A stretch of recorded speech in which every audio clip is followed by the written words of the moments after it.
गुलामी के लंबे कालखंड के बाद आजादी का सूरज उग चुका था। हम एक ऐसे देश में सांस ले रहे थे जो पूरी तरह से हमारा था, जिसमें किसी विदेशी का कोई अंकुश नहीं था। इस दिन के लिए ही तो भारत मां के सपूतों ने अपना सर्वस्व न्यौछावर कर दिया। 15 अगस्त का दिन हमारे देश की आजादी के लिए लड़ने वाले स्वतंत्रता सेनानियों के बलिदान को याद करने का एक अवसर होता है। यही वजह है कि आजादी के जश्न को हर साल हम मनाते हैं।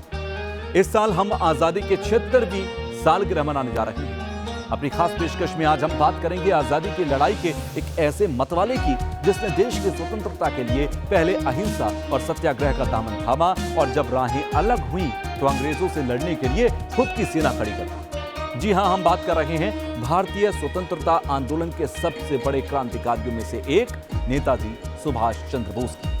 नमस्कार, मेरा नाम है तुषार कौशिक और आप न्यूज नेशन का स्प्लिनर देख रहे हैं। बात नेताजी सुभाष चंद्र बोस और महात्मा गांधी के संबंधों की करते हैं। वैसे तो सुभाष चंद्र बोस को लेकर अक्सर लोगों का यह मानना रहा कि भले ही आजादी की लड़ाई से जुड़ने के लिए नेताजी को भारतीय राष्ट्रीय कांग्रेस के अहिंसक आंदोलन ने प्रेरित किया, लेकिन बाद में गांधी जी की नीतियों पर असहमति की वजह से उनके रास्ते अलग हो गए। लेकिन क्या आप जानते हैं कि सुभाष चंद्र बोस अहिंसा को छोड़कर ज्यादातर मुद्दों पर महात्मा गांधी और जवाहरलाल नेहरू से सहमत थे? इतिहासकार रामचंद्र गुहा का कहना है कि नेताजी अहिंसा को छोड़कर अधिकतर मुद्दों पर महात्मा गांधी और जवाहरलाल नेहरू से सहमत थे, और अगर आज वो होते तो उन्हें यह जानकर शर्मिंदगी और पीड़ा होती कि उनका इस्तेमाल इन दोनों नेताओं को कमतर दिखाने के लिए किया जा रहा है। गुहा के मुताबिक बोस ही थे जिन्होंने गांधी को राष्ट्रपिता कहा था। आपको बता दें कि सुभाष चंद्र बोस ने आजाद हिंद फौज की ब्रिगेड का नाम गांधी, नेहरू और आजाद यानी कि चंद्रशेखर का रखा था, और 1945 में बोस की मृत्यु की खबर के बाद गांधी जी ने कोलकाता में अपने भाषण में बोस की देशभक्ति को सलाम किया। अब बात शुरू से बताते हैं। कोलकाता के स्वतंत्रता सेनानी देशबंधु चित्तरंजन दास के कामों से प्रभावित होकर सुभाष चंद्र बोस उनके साथ काम करना चाहते थे। इंग्लैंड से उन्होंने दास बाबू को खत लिखकर साथ काम करने की इच्छा जताई। बाद में रविंद्रनाथ टैगोर की सलाह को मानते हुए सुभाष ने भारत लौटते ही सबसे पहले मुंबई में महात्मा गांधी से मुलाकात की।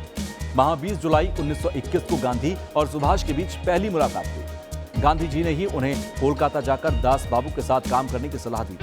इसके बाद सुभाष कोलकाता आकर दास बाबू से मिले। उन दिनों गांधी ने अंग्रेज सरकार के खिलाफ असहयोग आंदोलन चला रखा था। दास बाबू इस आंदोलन का बंगाल में नेतृत्व कर रहे थे। उनके साथ सुभाष भी इस आंदोलन में सहभागी हुए। मशहूर इतिहासकार रुद्रांशु मुखर्जी अपनी किताब Nehru and boss parallel lives में लिखते हैं कि नेहरू सितंबर 1921 में मोतीलाल नेहरू, गांधी और दूसरे कांग्रेसी नेताओं के साथ कांग्रेस के विशेष सत्र में भाग लेने कलकत्ता आए थे। उस समय बोस चित्तरंजन दास के साथ काम कर रहे थे। अधिकतर कांग्रेसी नेता चित्तरंजन दास के घर पर ही ठहरे थे। इसके बाद गांधी द्वारा 5 फरवरी 1922 को चौरी चौरा घटना के बाद असहयोग आंदोलन बंद कर दिया गया, जिसकी वजह से साल 1922 में दास बाबू ने कांग्रेस के अंतर्गत स्वराज पार्टी की स्थापना कर दी। स्वराज पार्टी ने बंगाल में अंग्रेज सरकार का विरोध करने के लिए कोलकाता महापालिका का चुनाव लड़ा और जीता भी। अब दास बाबू कोलकाता के मेयर बन गए और उन्होंने सुभाष चंद्र बोस को महापालिका का सीईओ यानी कि चीफ एग्जीक्यूटिव ऑफिसर बना दिया। बस फिर क्या था, सुभाष ने अपने कार्यकाल के दौरान कोलकाता महापालिका का पूरा ढांचा और काम करने का तरीका ही बदल दिया। कोलकाता में सभी रास्तों से अंग्रेजी नाम बदलकर उन्हें भारतीय नाम दिए गए। स्वतंत्रता संग्राम में प्राण न्यौछावर करने वालों के परिजनों को महापालिका में नौकरी मिलने लगी। बहुत ही जल्द सुभाष देश के एक प्रभावशाली युवा नेता बनकर उभरने लगे। साल 1927 में जब साइमन कमीशन भारत आया तब कांग्रेस ने उसे काले झंडे दिखाए। कोलकाता में सुभाष ने इस आंदोलन का नेतृत्व किया और अब अगले 10 सालों तक सुभाष चंद्र बोस गांधी जी के साथ मिलकर भारतीय राष्ट्रीय कांग्रेस के साथ मिलकर आजादी के आंदोलन की धार को तेज करते रहे। सुभाष की देशभक्ति और समर्पण को देखते हुए ही साल 1937 में कांग्रेस अध्यक्ष के लिए महात्मा गांधी ने ही उनका नाम सुझाया। फरवरी 1938 में गुजरात के हरिपुरा में हुए कांग्रेस अधिवेशन में सुभाष चंद्र बोस कांग्रेस के निर्विरोध अध्यक्ष चुने गए। गांधी जी ने कांग्रेस अध्यक्ष पद के लिए सुभाष को चुना तो था, मगर उन्हें सुभाष के काम करने का ढंग पसंद नहीं आया। इसकी वजह कुछ यूं थी कि यूरोप में एक दूसरे विश्व युद्ध के बादल छा गए थे। सुभाष चाहते थे कि इंग्लैंड की इस कठिनाई का फायदा उठाकर कांग्रेस भारत की आजादी के आंदोलन को धार तेज करते। अपने कार्यकाल में सुभाष ने इस तरफ कदम भी उठाना शुरू कर दिया, लेकिन गांधी जी इससे सहमत नहीं थे। नतीजा ये हुआ कि साल 1939 में कांग्रेस अध्यक्ष चुनने का समय आया, तब सुभाष चाहते थे कि कोई ऐसा व्यक्ति अध्यक्ष बनाया जाए जो इस मामले में किसी दबाव के आगे बिल्कुल ना झुके। ऐसा किसी दूसरे व्यक्ति के सामने ना आने पर सुभाष ने एक बार फिर कांग्रेस अध्यक्ष बनने की इच्छा जाहिर की। इसका समर्थन रविन्द्रनाथ टैगोर ने भी किया था, लेकिन गांधी जी सुभाष चंद्र बोस को दोबारा कांग्रेस अध्यक्ष बनाने के पक्ष में नहीं थे। गांधी जी ने अपनी करीबी पट्टाभी सीतारमैया को सुभाष चंद्र बोस के खिलाफ चुनाव में उतारा। गांधी जी का विरोध करने के बावजूद सुभाष चंद्र बोस इस चुनाव में जीत गए। इस नतीजे के बाद आए महात्मा गांधी के बयान ने सबको चौंका दिया।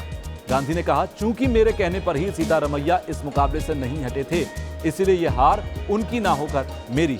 इतिहासकार रुद्रांशु मुखर्जी अपनी किताब Nehru and boss parallel lives में लिखते हैं कि सुभाष ने यह माना कि उन्हें गांधी जी के इस बयान से चोट पहुंची।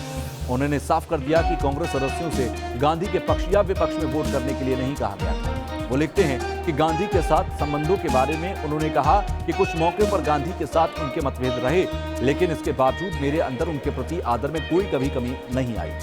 मेरी पूरी कोशिश होगी कि मैं भारत के इस महानतम व्यक्ति का विश्वास जीत सकूं, लेकिन इसके बाद कांग्रेस में परिस्थिति ऐसी बन गई कि सुभाष कुछ काम ही न कर पाए। आखिर में तंग आकर 29 अप्रैल 1939 को सुभाष ने कांग्रेस अध्यक्ष पद से इस्तीफा दे दिया। 3 मई 1939 को सुभाष ने फॉरवर्ड ब्लॉक नाम से अपनी पार्टी की स्थापना की। अब जो काम सुभाष कांग्रेस में रहकर नहीं कर पा रहे थे, उसे उन्होंने फॉरवर्ड ब्लॉक के जरिए पूरा किया। सेकेंड वर्ल्ड वॉर के दौरान उन्होंने आजादी के आंदोलन को तेज कर दिया। साल 1941 में सुभाष बाबू छिपकर भारत से बाहर जाने में सफल हो गए। वो अफगानिस्तान होते हुए जर्मनी पहुंचे और उन्होंने हिटलर से मुलाकात की। कांग्रेस में नेता बनने का मौका ना मिलने के बावजूद उन्होंने 1943 और 44 में दिखाया कि वो क्या कुछ कर सकते हैं। उन्होंने आजाद हिंद फौज यानी कि इंडियन नेशनल आर्मी का नेतृत्व किया। आजाद हिंद फौज की 3 ब्रिगेड यानी कि पलटनों के नाम सुभाष ब्रिगेड, गांधी ब्रिगेड और नेहरू ब्रिगेड रखी थी। लक्ष्मीबाई के नाम पर एक महिला ब्रिगेड भी बनाई थी। बचपन से ही उन्हें अपने सैनिक करियर की चाह रही। उन्होंने अपने जीवन के आखिरी कुछ सालों में सैनिक वर्दी में ही बिताई।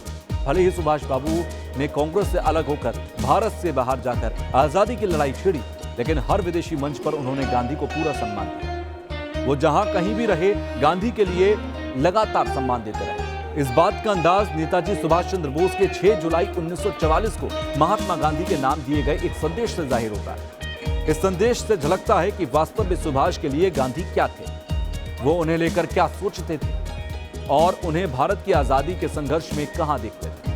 अपने संदेश में सुभाष बाबू ने कहा कि भारत की आजादी की अंतिम लड़ाई शुरू हो चुकी है। आजाद हिंद फौज के लोग बहादुरी से लड़ रहे हैं, वो लगातार आगे बढ़ते जा रहे हैं। ये सशस्त्र संघर्ष तब तक जारी रहेगा जब तक कि अंतिम अंग्रेज की भारत से वापसी नहीं हो जाती, जब तक नई दिल्ली के वायसराय हाउस पर हमारा तिरंगा गर्व से लहराने नहीं लगता। हमारे राष्ट्रपिता भारत की स्वतंत्रता के इस पावन युद्ध में आपका आशीर्वाद, आपकी शुभकामनाएं मांगते हैं।